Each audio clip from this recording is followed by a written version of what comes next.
As electric vehicles continue to hit the road in a more widespread way, we need the charging infrastructure to power them. So here today to talk to me about all things EV charging is Brendan Jones. He's the president of Blink Charging. Thanks so much for joining me today, Brendan. Well, good afternoon, and thank you for having me here today.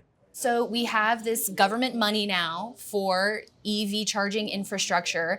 And when we've seen that in the past with the government in the chip sector, say, that created a real boom time for semiconductors. So is it going to be the same thing here with EV charging companies? Yeah, absolutely. I mean, it's a lot of money when we consider it. So it's $7.5 billion.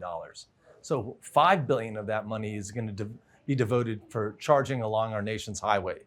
And that's primarily what we say as DC fast charging, 150 kilowatt DC fast charging, 4 at each station.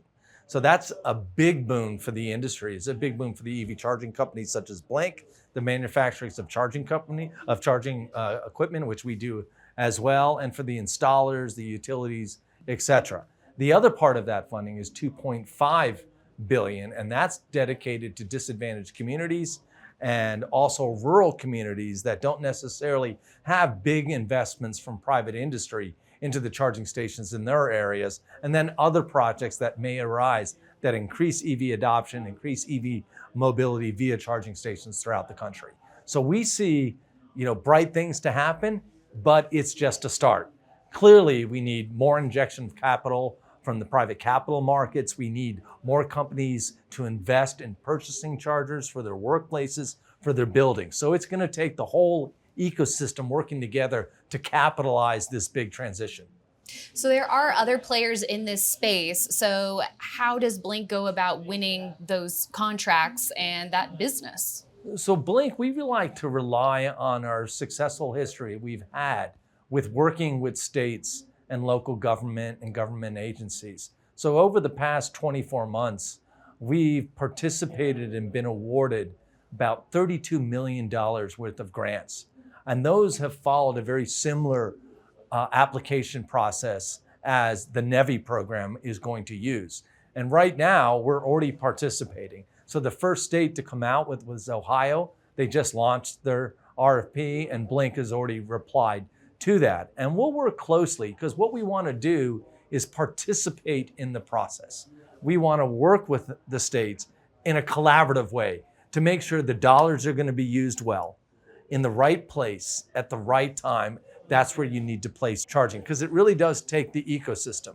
And it takes an education to make sure that we're not putting high-speed chargers in a location where they don't need to, but we're putting the right chargers at the right place. So ChargePoint is a larger rival out there. What gives Blink its competitive advantages? So when we think about ChargePoint and Blink, they're very different companies. Blink, let's talk about that in the history. We operate what's called the owner-operator model, where we want to own our chargers out there in the marketplace. And we're also the only fully vertically integrated company that exists out there today. And let me tell you what that means. So we design our chargers, then we go and manufacture our own chargers. Then we install our own chargers, and then we operate our own chargers, and we service and maintenance. So we'll sell them if people want to buy us, and we do a lot of revenue in selling chargers, but we also own them. And this owner-operator model creates this enthusiasm through the company to get it right. So we make sure the quality is right on the chargers, the quality is right on our network and services. Then if you're a site host and your site host wants charging and they say, but okay, we want you to own it. We got a solution for that. They say, well, we want to own it. You sell it to that. We got a solution for that. If they say, well, let's participate. We'll put in the cost to install, you run and operate the charger. We have a solution for that. And if that customer also says, well, will you fund it for me and I just pay on a monthly basis? We have a solution for that. So our differentiating point, not just against ChargePoint, but all the companies, is that point of flexibility and our ability to never say no to a customer. And we can also do that, again, we control our own destiny. It's our equipment, it's our network. We do it all.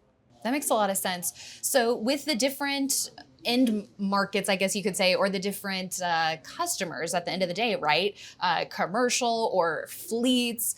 What does the mix look like right now from a revenue perspective, and where do you think we're headed? Commercial is the single biggest opportunity out there. Even with the federal dollars, the $5 billion, those are going to still be applied to commercial chargers. The locations for those commercial chargers are going to be high-end retailers, convenience stores, places like Walmart, some gas stations along the nation's corridors. And even when you're talking about L2 chargers, they're still widely placed in commercial locations.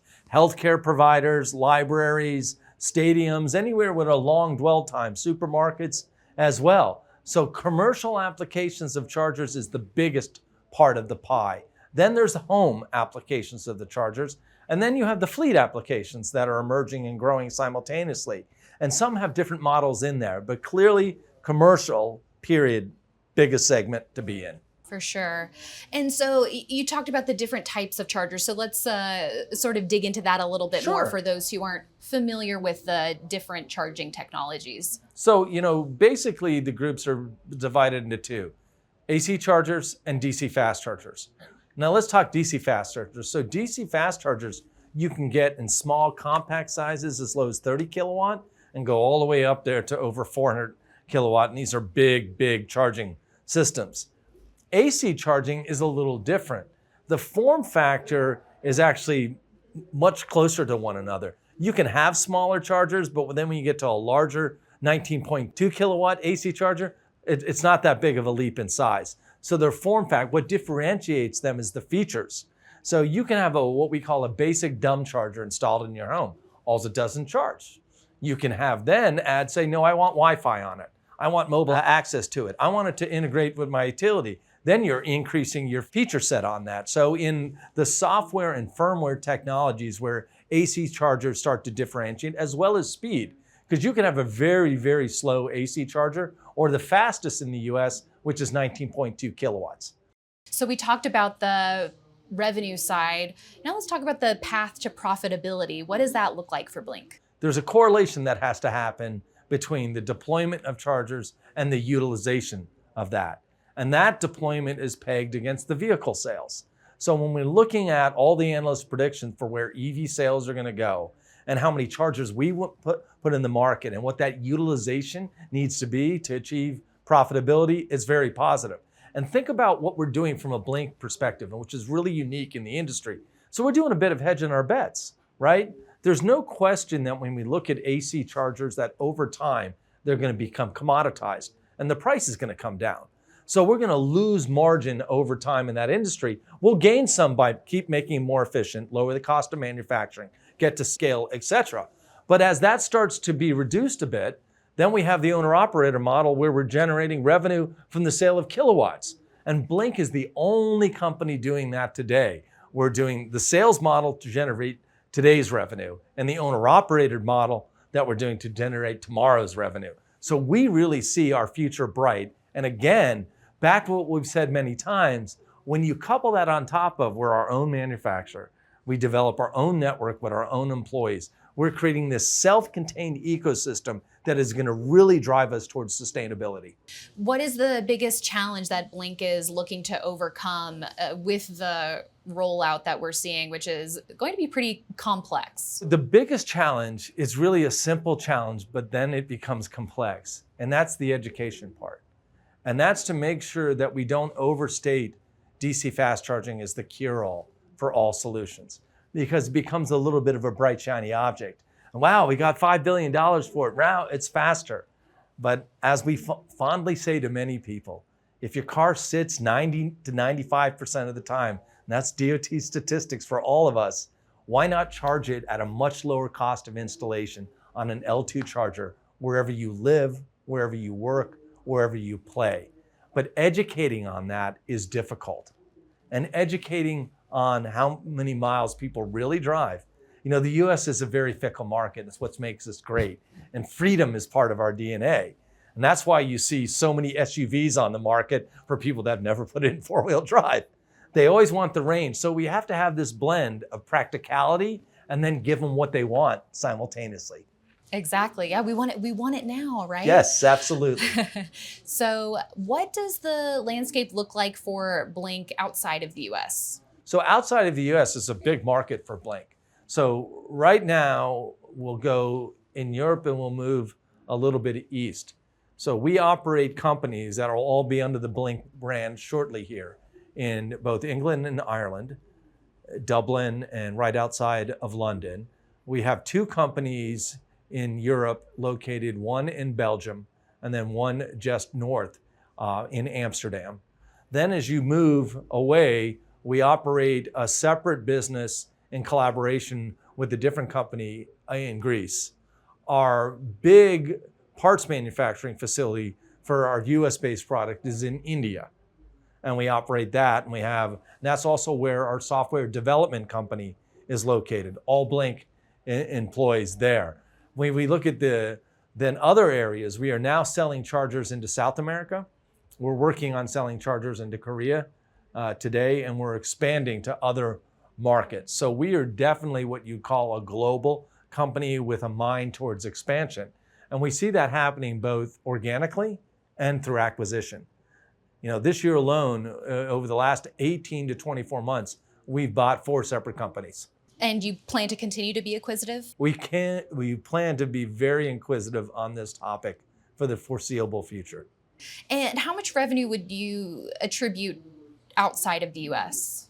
So right now, it's at about a 70-30 split. And based on acquisitions, that number has a great deal of variability to it. When did that acquisition happen?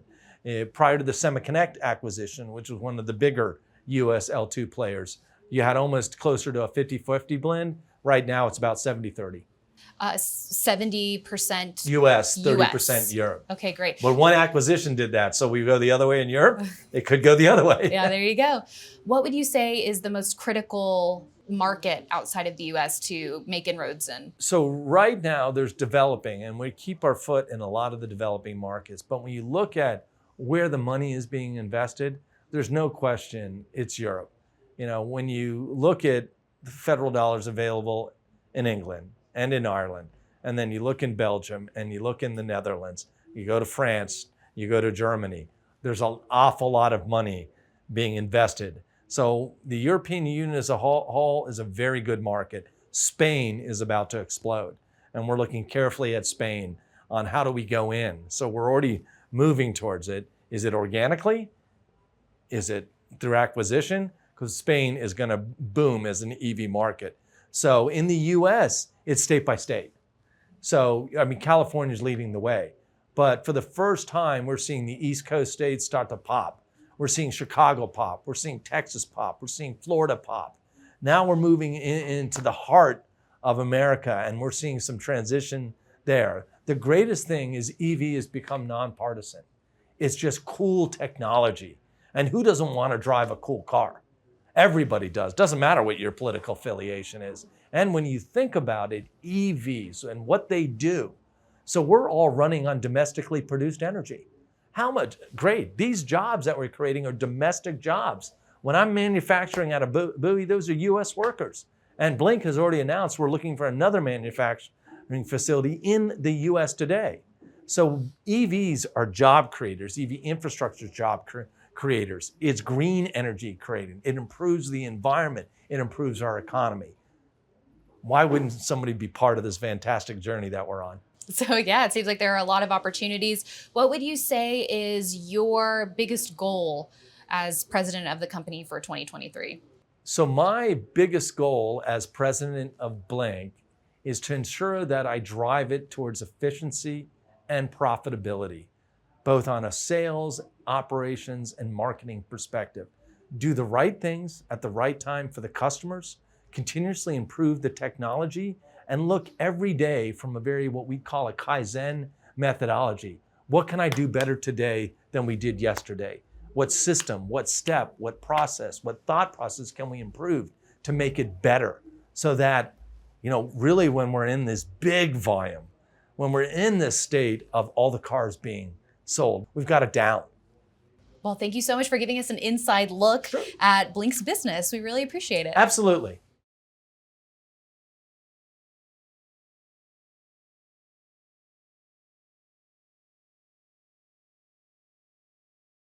Hey everyone, thanks so much for watching Investors Business Daily on YouTube.